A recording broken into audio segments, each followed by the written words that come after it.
Hi guys, here I'm still working on the bee, and I'm using my trusty little dowel to scratch out some highlights here on the bee's little fur that it has around its legs. Now you can use a dowel, you can use eraser, but a really aggressive eraser, and you can use a fiber pencil also to do this, or an X-Acto knife if you hold it the correct way. There's ways to do this, and you want to continually do this in between your painting and filling in more color, because that way you get your subtle hints of different fur in the bee. So you want to scratch out, erase out, then spray, scratch out, erase out, and then spray. And it really is a jolting thing to do on this. So when in this last piece, I'm just kind of showing you how to fill in the rest of the bee and how I did it. The black that you see is not really a total black. It's a very, very dark violet color with a couple drops of black mixed in with that. That way it does not dull your work. Black is one of those colors that tend to flatten your work and it doesn't give it much life. But if you add a very dark color, I've even took a really deep blue before and added just a couple drops of black to that, and it really helps in bringing more life to your picture instead of just flattening it out.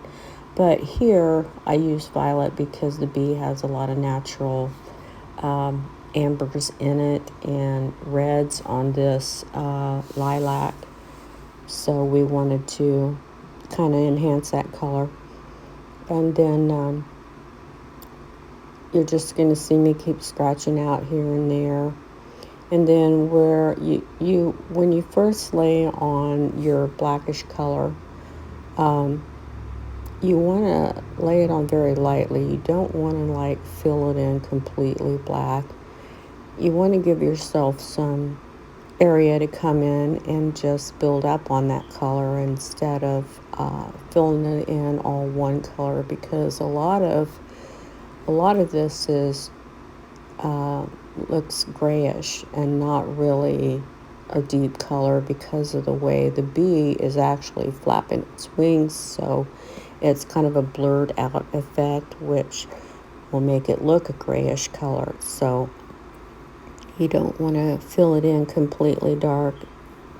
You want to keep in mind to build up your color and not just lay it all in there.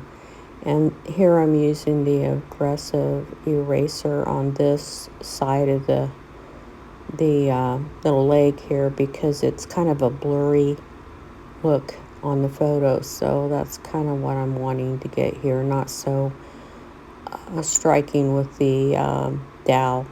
I just kind of want it to look a little fuzzy. So that's what I'm doing. And I'm pointing out an area there where I kind of filled in a little bit too much, that I will have to go back later and kind of highlight that some. And here you can see with my airbrush that I am not really right up on the bee. I'm not wanting to get so drastic right now. I'm just kind of wanting to fill in some shadows first before I come back in and put those real striking color in there.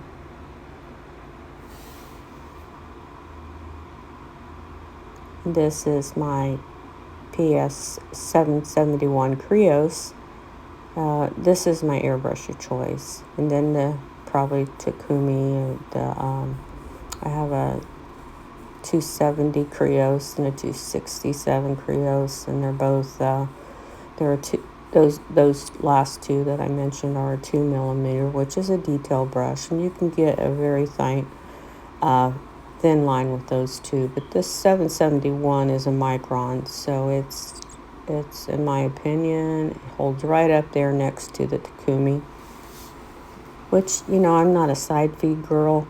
I don't like side feed airbrushes. To me, it just doesn't make sense that you'd have to make a curve for the paint to curve to go in straight. To me, it makes more sense for it to go right on straight. So, and I do realize the paint is in the top of the cup here, and it's going down and out. But to me, I just, it doesn't make sense for me for it to curve and out. Just, but I think I could have gotten a bad airbrush when I ordered my Takumi, because I have trouble with it all the time. And I've torn that thing apart. I can't even see where there's anything really wrong with it, so I can't put my finger on it. But I didn't really know. I feel like I've used it, so I can't really send it back. And here I'm starting to lay in a little bit of shadows on this wing. I got a little bit too dark here, but I'm lightening up on my trigger a little bit and just putting in some shadows there. Then I will come back later and kind of go in with a dark brown underneath that, so it won't look so striking.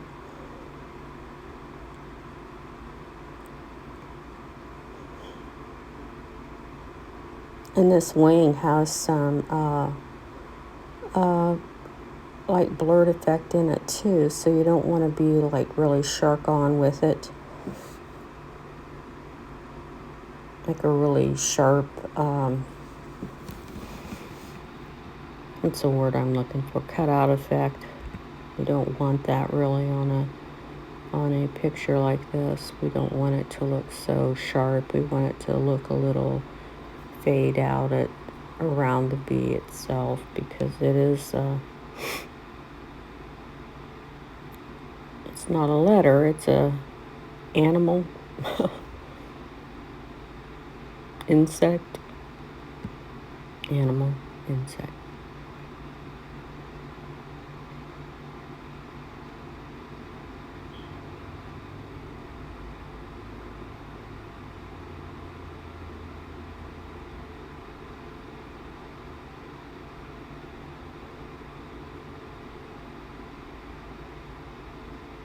And there's a little bit of a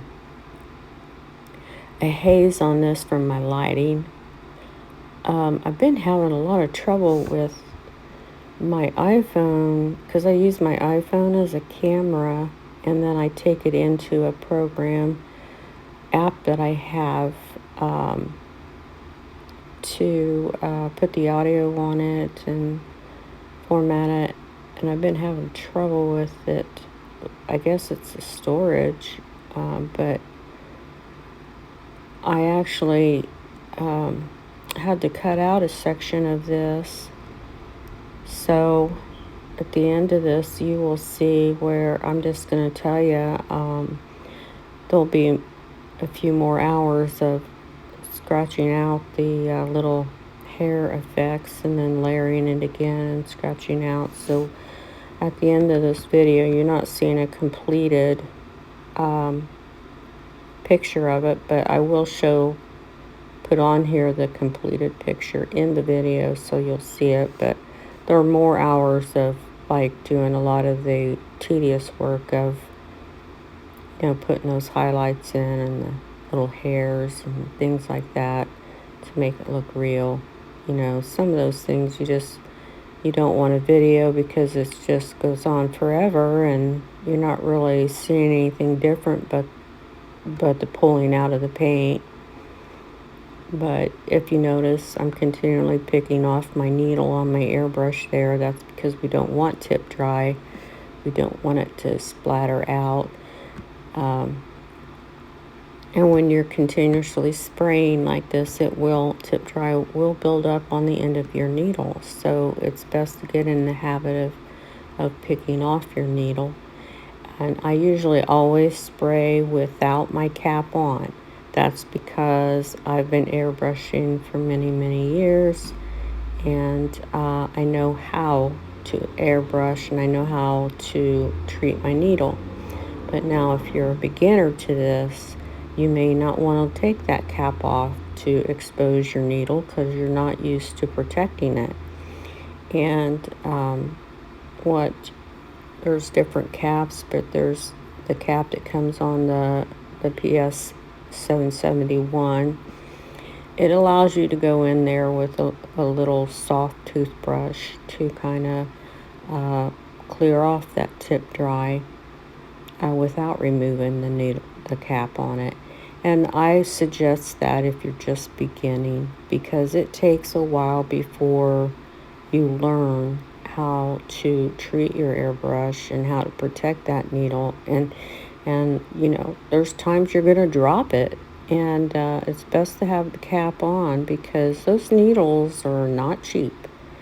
And there's tools that you can buy that will actually sharpen your needle if it's not bent too much. But if the tip of your needle is bent, you might as well sharpen it or just get a new one, because you're never going to get it straight again without buying a new one or sharpening it in a tool that's made for that.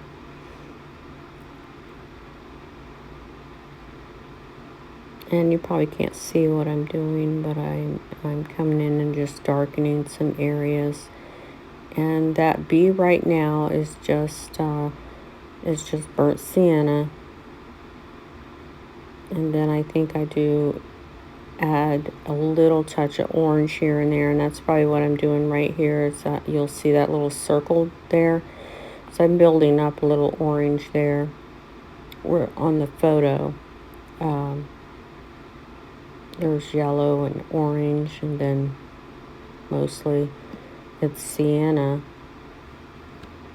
And then as I spray in some of that grayish color, the blackish color that I have, I mist it over. I don't spray it in completely dark. That turns it kind of a brownish color, so then it mixes all in together, and you get the color of the bee. But if you didn't know that, you'd want to mix your paints separately. But since I've been airbrushing for so many years, I kind of know what's going to mix together to make the color I want. And it's all in how light and dark you're spraying your paint. You can use shields too, which, you know, I'm not suggesting that you don't. If you want to use a shield, use a shield. I just, for something that's organic like this, I just choose not to, because I want it to be a little out of focus. I don't want it to be so focused.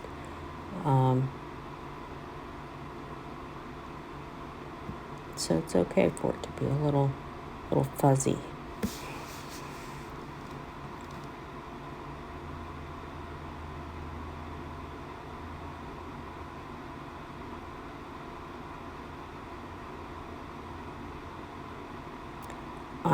I'm showing you, if you have trouble following your photo with your airbrush, you can use your finger to lightly, at this, reason I'm not using my finger on it is because I don't have gloves on. But you can use your finger to point to where you're actually wanting to airbrush, and then airbrush right there. That keeps you on track. But I don't usually do it like that. You can use a mod stick, which it has, you know, rubber or something on the end of it to keep from sticking to your photo, or sticking to your painting, I should say. But I usually like to brace my airbrushing with my hand, or one finger, so I can keep a steady balance. If you notice, I'm bracing it on my my hand as I airbrush. That way I'm not shaky. I could put a finger on there where I want to airbrush and then stick up my thumb and brace it there too. I could use a mod stick. There's all kinds of ways to get yourself to airbrush more straight and not so shaky, because a lot of people I see them, they try to airbrush without bracing their hand or the wrist on something else. And it's not a good habit to get into, because you want those straight lines. You want to do the best work you can. So you do need to brace on something.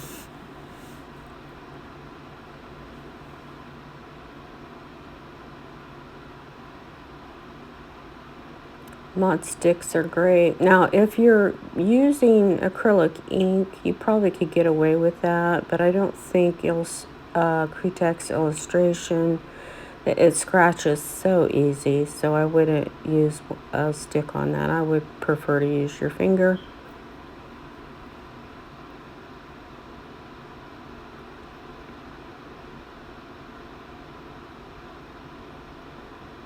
One area of the bee there was a little darker, in that area black. And this isn't a total black mixture again. If you're coming in right now, I just want to tell you it's not totally black. It's really a dark violet with a couple drops of black in it to darken it up completely.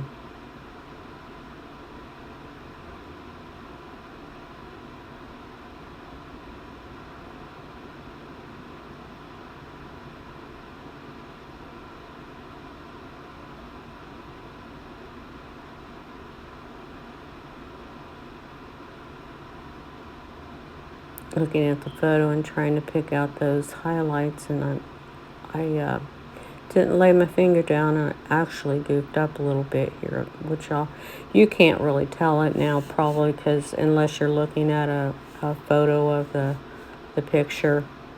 But actually that bee is not as fat right in that area, and I've got off a little bit on the highlight that's supposed to be there. So I will come back and fix that later.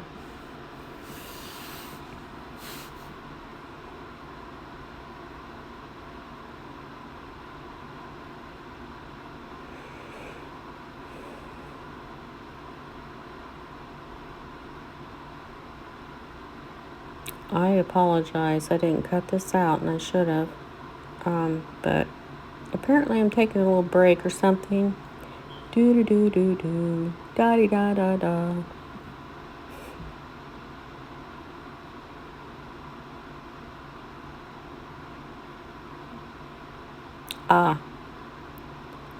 I am spraying in an area around that bee that I actually missed. Here's the completed picture. Thank you for watching. This is the end of this tutorial. Bye guys. Come back again for the next one.